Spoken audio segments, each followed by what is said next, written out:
Here's a woman in Guangzhou sharing the scene of her family of four sitting together and scrolling through recruitment apps looking for jobs. It was February 29th, 2024. It reflects the soaring unemployment situation in China at the moment. Against this backdrop, the Chinese Communist Party, or CCP, is ready to launch a policy of delaying retirement. What's the rationale behind this? In this episode, we explore this topic. China's current statutory retirement age is 60 for men, 55 for female officials, and 50 for female workers. Recently, the government has been discussing delaying the retirement age. This time, the CCP is ready to proceed with this policy. Ahead of the CCP's two sessions in March 2024, the two most important meetings of the year, China Business News said the authorities may announce the delayed retirement policy during the sessions. Citing the 2023 China Pension Development Report, it says, "A delayed retirement policy is on the horizon, and age 65 may be the final outcome of such adjustments." The report explains that delayed retirement is an option to cope with the aging population and the risk of social pension insurance running out of money and maintaining the policy over generations. Delaying retirement allows workers to reduce the number of years they receive pensions, thereby reducing the fund's expenses, among other things. Once the news became public, it quickly surged to the top of mainland China's social media hit list. At the beginning of 2022, the CCP already proposed a so-called gradual retirement delay, whereby the retirement age would be adjusted once a year or once every few years, and the retirement age would be delayed by a few months at a time so that it would gradually be delayed to the expected retirement age. In this regard, someone on the Jihu website offered an easy-to-understand explanation of the delayed retirement policy to be implemented by the government. Jihu is the Chinese version of Quora, where people ask questions and get answers. The article reads, "The pension in our country is a pay-as-you-go system. It means that the social security you put in this year has already been spent on others who are retired now. Remember, the money you put in doesn't go into your pension account. It's already been spent, and the number on your account is only virtual. It's not real. You can say it's just a number. In reality, it's not a lot of money as one may think. That's why the government is so hurried to implement the personal pension program. It's meant to supplement the Social Security pension scheme. The current balance of Social Security pension is more than 6 trillion yuan, an average of more than 4,000 yuan per person for 1.4 billion people. That's your pension money. Of course, not everyone has a pension. If we calculate according to the fact that 270 million people have a pension, the average amount of money each person receives is about 20,000 yuan per person to the most. In other words, if people rely on the current balance, each of the 270 million people will receive over 20,000 yuan, or US 2,800 for their old age. Note that it's not 2,800 per month or year. It's a total of US 2,800 for one's entire old age. This is also assuming that new retirees don't get a penny. This is the current situation of the social pension in our country. Every year, the amount received is more or less equal to the amount paid out. If this could continue, then little to no surplus wouldn't be a big problem. However, the demographic structure of our country will soon be faced with a particularly large number of elderly people retiring. In contrast, the number of young and middle-aged people hasn't proportionally increased. So, the aging and the plummeting fertility rate overlap with each other. Everyone, you can figure out the consequences on your own. The article concludes, individual pensions, delayed retirement, and higher social security contributions are all obvious options they plan to implement. By the way, they are just going to let you know, it's not to consult your opinion. That's to say, the Chinese government is planning to delay retirement simply because it's running out of money. The pension gap and shortfalls are so large that the entire retirement fund is about to go bankrupt, and the government doesn't have enough money to cover the gap. Data from China's Ministry of Finance in 2023 shows that 11 provinces in China have pension deficits. A 2022 study shows that China's pension shortfall will widen to 10 trillion yuan in the next 5 to 10 years. According to the Academy of Social Sciences, China's pension fund won't be able to cover its expenses in 2028. We reported on this crisis in June 2023. Let's take a look at the analysis at that time. In addition, according to the report, the accumulated balance of individual accounts was supposed to be about 10 trillion yuan, but in 2021, the pension balance for enterprise workers was only over 5 trillion yuan, and the balance of the urban and rural resident was only over 1 trillion yuan. If we subtract the total of both from 10 trillion yuan, the shortfall was more than 3 trillion yuan, or 420 billion USD. So, where did the US 420 billion deficit go? China's pension is a pay-as-you-go system, which means that the money from the current young people is used to support the current elderly. I'm curious that right now there are fewer young people contributing to Social Security, so the funds aren't enough and people's retirement has to be delayed. But where did the money go when there were more young people? In recent years, many executives from the Medical Insurance Bureau and Social Security Bureau have been arrested, and we applaud. They embezzled and got arrested, and things are supposed to be over? Has the money been recovered? How much was recovered? Where did it go? How come the money they have embezzled and wasted has to be paid for by the pension funds of the people across the whole country? In 1985, it was said that the government would provide for the elderly. In 1995, it was said that the government would help the elderly. In 2005, it was said that the elderly couldn't rely on the government. And in 2012, it was said that the elderly should provide for themselves. And in 2018, it became that supporting the elderly is an obligation, and it's shameful to pass it to the government. Let's share this to have more people see it. Even in June 2023, people in Shanghai and Shenzhen found that their pensions had dropped dramatically after they joined the so-called nationally coordinated pension insurance. A Shanghai resident who disclosed his Social Security account had a pension of 9,832 yuan before and 5,404 after joining the new program, while another resident showed a pension of 3,674 before and 2,274 yuan after. Now the situation has spread to Shenzhen and Guangzhou as well, and many people are on edge. According to the official announcement, Shenzhen's social insurance information system was shut down from midnight on April 24th to 9 a.m. on May 8th, 2023.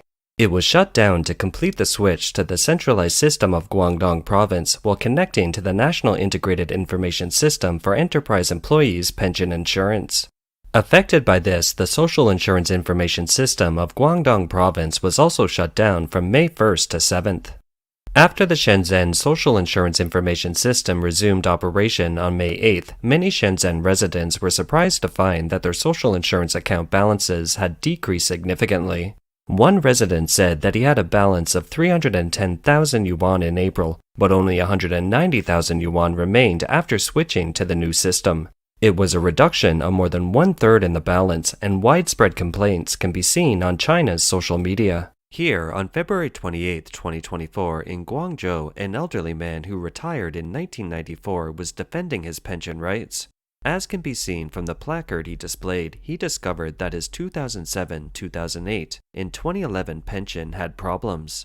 For example, in 2007, the annual total of the Social Security pension statement was 1,414.94 yuan, but the bank statement showed a balance of 11,698.59 yuan, a difference of 2,447.35 yuan. That is to say, his benefit is lower than what he is entitled to under the pension fund. His efforts to get back his money haven't been successful so far. The local police have detained the senior man for 15 days. He has decided to continue his path of defending his rights. So, can this delayed retirement option solve the fundamental problem of China's pension fund? Let's take a look at the reaction of the Chinese people. Some social media sites have taken down the news, but the one place we found on Sina.com received more than 2,500 comments. The comments show that netizens are outraged by the potential introduction of this new policy. They wrote, "Delayed retirement is just a fart of the experts. It's sad when you think of ordinary people. I am firmly against delayed retirement.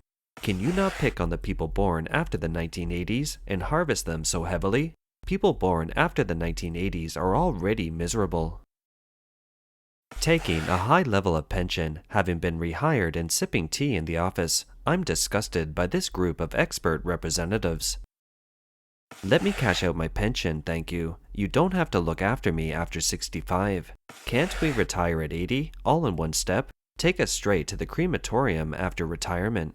Some netizens realize that this policy has considerable side effects. They analyze. Now there are more than 10 million college graduates each year. It's already difficult for them to get a job. It's going to be even more difficult after this delayed retirement. Let's not talk about anything else. You want to save money for the old age pension, right? Don't you see that the mainstay of our society is these pensioners or those who have reached pensionable age? They do the laundry, buy the food, cook the meals, accompany and care for their grandchildren, take them to school, and more. If they have to work until age 65, how many young people will dare to have children? The problem then isn't about money, but the survival of the country and the nation.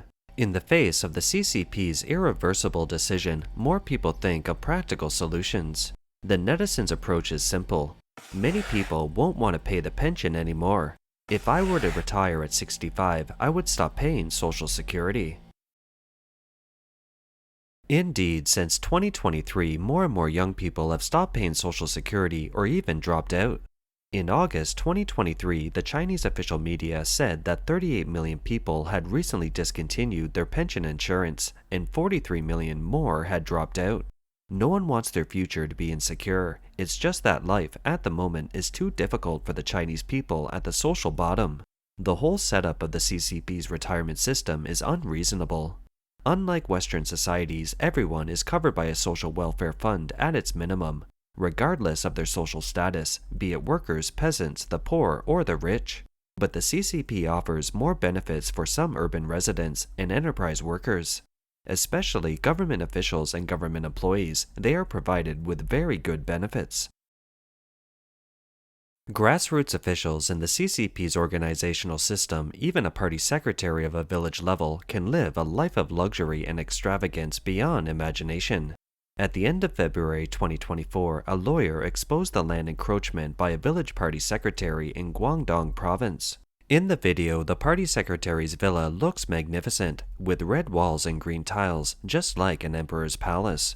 He sits on close to 10 acres of land in the area, with a residence plot of about 1 acre, of which he has built up 7 acres into high-rise buildings, villas with factories and so on. Let's get the camera a little bit more on the furniture factory. This is the main road of our village. This is shocking. It's my first time to see it on such a large scale. Come on, let's give it a shot. This building isn't finished yet, right? 16.5 floors. It belongs to the village head. People might think it's a commercial building. What? There are 2 other buildings in addition to this one? Yes. My goodness. Chinese peasants probably pay much insurance but only get a small amount of low-income benefit each month. Let's look at the current situation of migrant workers from rural villages who came to work in the city. Here is a labor market in northwest China during the Chinese New Year in February 2024. This young man has a 12-year-old child and has a work ethic typical of a Chinese migrant worker. He can endure and put up with all kinds of suffering and indignities.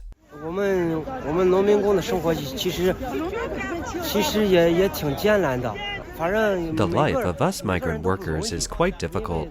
Anyway, it's not easy for every one of us because those who have come to this market are certainly those whose conditions aren't well off. We all want to live. We all want a life. There is nothing wrong with that. We all want to move forward, even if it's hard. Even if it's hard, we must move forward. We have to move forward. Yes, this sister is right. We must move forward, not backward, no matter how hard it is. It's New Year's Eve. How can we celebrate the New Year without any money? For example, if someone bullied me today, but I made 100 or 200 yuan from my work, the person bullied me, but I'm going back tomorrow, even if I got bullied again. I have to return to my work. I must go and earn money. Otherwise, what else can I do? I'm having trouble supporting myself, not to mention my family. Over the past few months, in general, there was less work to do. I only worked intermittently, almost 60% of the time. There was no work to do. There was little work.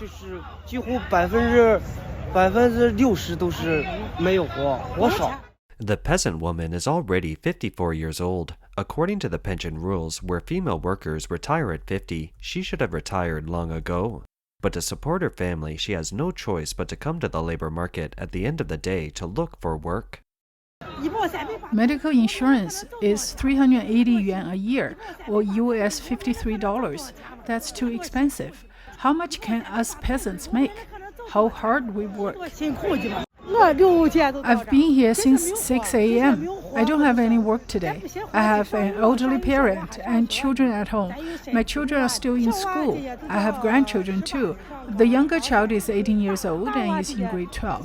The older one is 28 years old, and he has 2 children. I also have an elderly man in his 80s. I'm 54 years old this year. Usually, when there is no farm work, I come here to work on some odd jobs. The bankruptcy of pension funds has come earlier than expected, and it has to do with the lack of confidence for the economic recovery after the CCP lifted 3 years of draconian quarantine controls. The weak real estate market, the flight of foreign capital, and the government's high level of debt has led to high youth unemployment and massive layoffs of young adults. There has also been a decline in many of the middle class, some of whom have dropped to the so-called low-end demographic sector described by the government. As a result, there is a growing number of people who are unable and unwilling to get married and have children. That is to say, China's demographic crisis can't be fundamentally alleviated.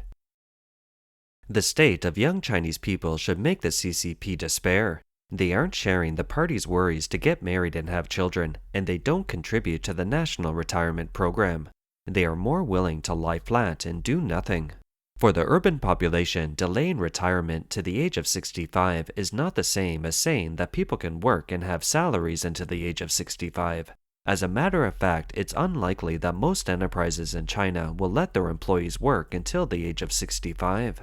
This time, the CCP is trying to raise the retirement age drastically in one go. In other words, it won't allow people who could have retired to collect their pensions. Instead, it wants to make people to continue to work. It's tantamount to shifting the pension obligation to enterprises, which are required to continue to pay into the pension. However, many enterprises can't afford salaries, and many are trying to find ways to avoid paying workers' pensions. Here, on February 21, 2024, many workers gathered in front of the city government to defend their rights after a textile factory in northeast China failed to pay workers' pension insurance. The CCP's policy of delaying retirement until age 65 gives out a message to Chinese job seekers. That is, you can't collect the benefits you have paid into the pension, whether you have paid for 15 years or 25 years, until age 65.